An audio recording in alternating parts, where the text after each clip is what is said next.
So 6 முட்டை வேக வச்சு தோல் உரிச்சு எடுத்துட்டு வந்திருக்கேன். இதை கட் பண்ணி ஆட் பண்ணணும். பட் இது இப்போவே ஆட் பண்ணிடக்கூடாது. எப்போ ஆட் பண்ணுங்கிறத சொல்கிறேன். இப்போ பார்த்தீங்கன்னா குழம்பு நல்லா கொதிக்குது. ஸோ இந்த மாதிரி டைமில் வந்து நம்ம அடுப்பு ஆஃப் பண்ணிட்டு சாப்பாடுக்கு சர்வ் பண்ண வேண்டியது தான்.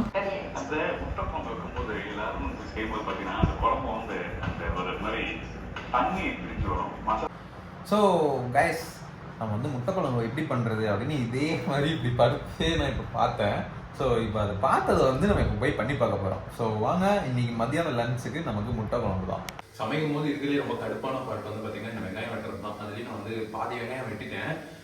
இந்த மாதிரி மெல்லிஸாக வெட்டுறது வந்து ரொம்ப கஷ்டம். எனக்கு பார்த்தீங்கன்னா இதில் வந்து நடுவில் கொஞ்சம் மொத்தமான பீஸும் வந்துருக்குது. விசில் வந்து 5 விசில் வந்துருச்சுன்னு நினைக்கிறேன் சாப்பாட்டில். நான் போய் அதை ஆஃப் பண்ணிட்டு வந்துடுறேன். என்னை வந்து இந்த மாதிரி குழம்புல நீட்டாக வெட்ட சொன்னாங்கன்னா நான் வந்து ரொம்ப ஈஸியாக வெட்டிடுவேன். ஈஸினா ஈஸி இல்லை, பொறுமையாக உட்காந்து வெட்டிடுவேன். ஆனால் இந்த கியூபாக வெட்டணும் அப்படின்னா அது எப்படி வெட்டுறதுன்னே எனக்கு இப்போ வரையுமே எனக்கு தெரியல.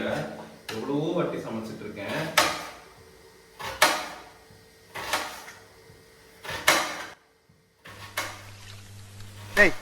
மெல்ல மெல்ல என்ன செவருக்கு வலிக்கும்.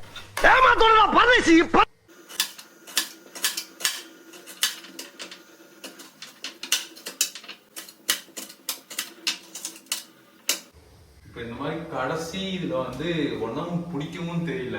பிடிச்சா இங்க பாருங்க, கீழே இந்த இது வந்து விலகி போயிடுச்சு. இப்போ இதை நிற்கவும் மாட்டேங்குது. அமுத்துனா போய் இப்படி மடங்கிக்குது. ஸோ இதுதான் வந்து எனக்கு வெங்காயம் வெட்டும் போது வந்து ரொம்ப கஷ்டமா ஃபீல் ஆகுது. இப்படி ஒரு வழியா வெங்காயத்தை வெட்டிட்டேன். ஸோ இப்போ அடுத்து தக்காளியை வெட்டிட்டு நம்ம வந்து குக்கிங் பண்ண ஸ்டார்ட் பண்ணிடலாம். அதுக்குள்ளார முட்டையும் வெந்துகிட்டு இருக்கு.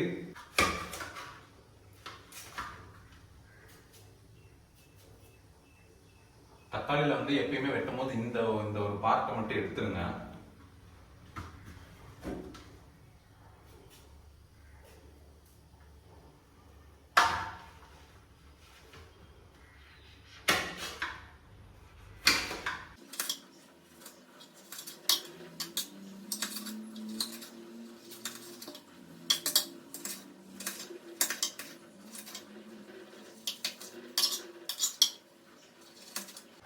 ஸோ நான் செஞ்ச மாதிரி செஞ்சு பார்த்து நீங்களும் அது எப்படி இருந்துச்சு, எப்படி வந்துச்சு அப்படிங்கிறத கமெண்ட் செக்ஷனில் சொல்லுங்க. நல்லா வரலன்னா திட்டினா கூட திட்டுங்க, பிரச்சனை இல்லை.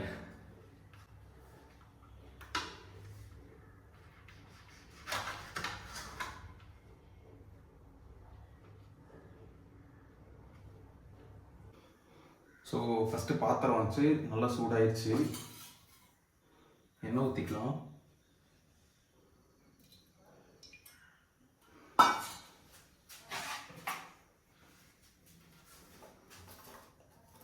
எண்ணெய் ஊற்றி வெங்காயத்தை போட்டுக்கலாம்.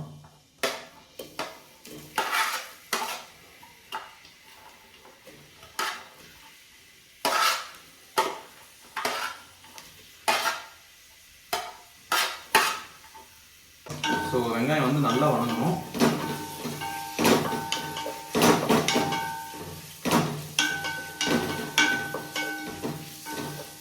ஸோ ஆக்சுவலி இந்த வெங்காயம் வணங்கிட்டு இருக்கும் போதே இந்த குழம்புல வந்து நம்ம ஒரு பேஸ்ட் மாதிரி போடணும், கிரேவி மாதிரி ஆகிறதுக்கு. ஸோ அதுக்காக நம்ம ஒரு விஷயம் பண்ண போகிறோம். தேங்காய் அரைச்சி எடுத்துக்க போகிறோம். தேங்காய் கூடவே வேற என்ன போட போகிறோம் அப்படின்னு பார்த்தீங்கன்னா 3 பட்டை, கொஞ்சமாக வந்து சோம்பு, 2 கிராம்பு, அப்புறம் 2 ஏலக்காய், ஒரு கைவலிய பொட்டுக்கடலை. ஸோ இது எல்லாத்தையும் நல்லா அரைச்சிக்கணும். தண்ணி ஊற்றி நல்லா பேஸ்ட் மாதிரி அரைச்சிக்கணும். அடுத்து தக்காளி போட்டலாம்.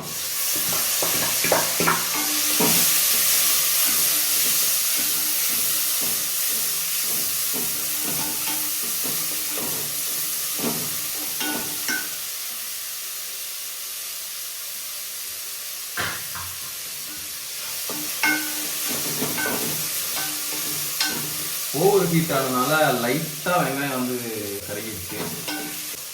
2 பச்சை மிளகாய், இஞ்சி பூண்டு பேஸ்ட்,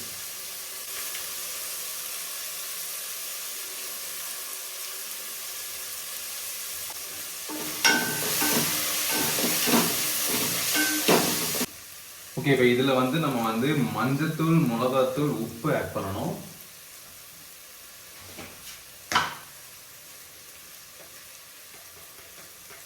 லைட்டாக மஞ்சத்தூள், லைட்டாக மிளகாத்தூள். ரொம்ப காரம் போட வேண்டாம், எனக்கு காரம் பிடிக்காது. வெரி ஃபர்ஸ்ட் டைம் நான் வந்து கல்லுப்பு ட்ரை பண்ண போகிறேன். ஸோ கல்லுப்பு வந்து பார்த்துட்டு எனக்கு ஆட் பண்ணிக்கலாம் அப்படிங்கிறதுனால நான் இப்போது கொஞ்சமாக தான் ஆட் பண்ணியிருக்கேன். அப்புறம் இது கூடவே பார்த்தீங்கன்னா மல்லித்தூள் ஆட் பண்ணணும். மல்லித்தூள் ஆட் பண்ணிக்கலாம், 1 ஸ்பூன் மல்லித்தூள். ரொம்ப காரமாக இருக்கும், அதனால் கம்மியாக மட்டும் போட்டுக்கோங்க. நல்லா மிக்ஸ் பண்ணி விட்டுக்கலாம்.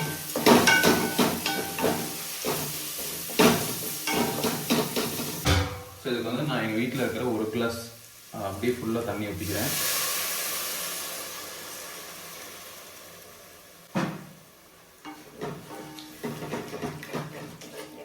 இந்த முட்டையை வந்து நான் உரித்து எடுத்துகிட்டு வந்துக்க போகிறேன். ஸோ 6 முட்டை வேக வச்சு தோல் உரிச்சு எடுத்துகிட்டு வந்திருக்கேன். இதை கட் பண்ணி ஆட் பண்ணணும், பட் இது இப்போவே ஆட் பண்ணிடக்கூடாது, எப்போ ஆட் பண்ணுங்கிறத சொல்கிறேன். இது எல்லாமே நல்லா கொதிச்சு நல்லா வந்து வெந்துருச்சு. ஸோ இப்போ வந்து நம்ம பேஸ்ட் மாதிரி அரைச்சிட்டு வரணும் அப்படின்னு சொன்னோம் இல்லையா, அதை அரைச்சி எடுத்துகிட்டு வந்துட்டேன். பாருங்கள், நல்ல பேஸ்ட் மாதிரி இருக்குது. இதை வந்து ஆட் பண்ணணும். இது போட்டாச்சு. கொஞ்சம் தண்ணி ஊற்றி கலந்து எடுத்துட்டு வந்துடுறேன்.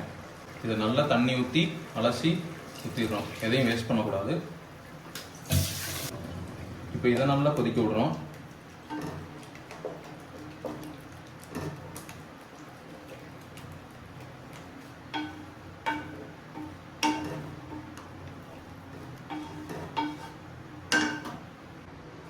ஸோ கைஸ், இப்போ வந்து தேங்காய் அந்த பேஸ்ட் அரைச்சி ஊற்றணும் இல்லையா, தேங்காய், பொட்டுக்கடலை, பட்டை, கிராம்பு, ஏலக்காய் எல்லாமே.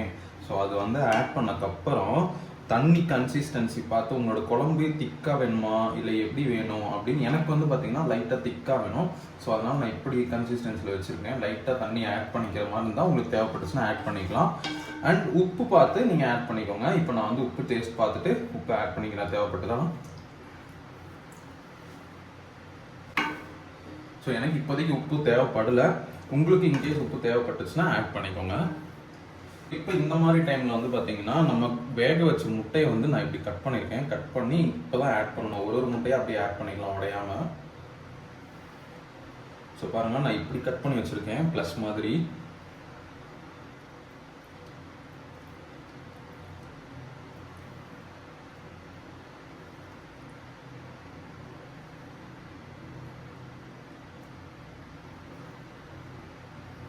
ஸோ 6 முட்டையுமே ஆட் பண்ணியாச்சு.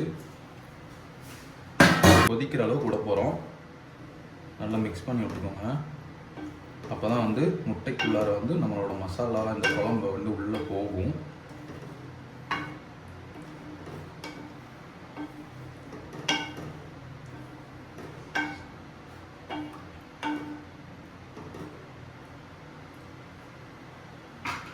நல்லா கொதிச்ச அப்புறம் குழம்பு இறக்கிடலாம். ஸோ கொதிக்கிற வரையும் பார்த்தீங்கன்னா குழம்பு டிஸ்டர்ப் பண்ணாதீங்க. சரி, இப்போ தான் கொதிக்க ஸ்டார்ட் ஆகுது. நல்லா கொதிக்கணும். கொதிக்கிற வரையும் குழம்பு டிஸ்டர்ப் பண்ணக்கூடாது. இப்போ பார்த்தீங்கன்னா குழம்பு நல்லா கொதிக்குது. ஸோ இந்த மாதிரி டைமில் வந்து நம்ம அடுப்பு ஆஃப் பண்ணிட்டு சாப்பாடுக்கு சர்வ் பண்ண வேண்டியது தான். முட்டை குழம்பு சாப்பாடு.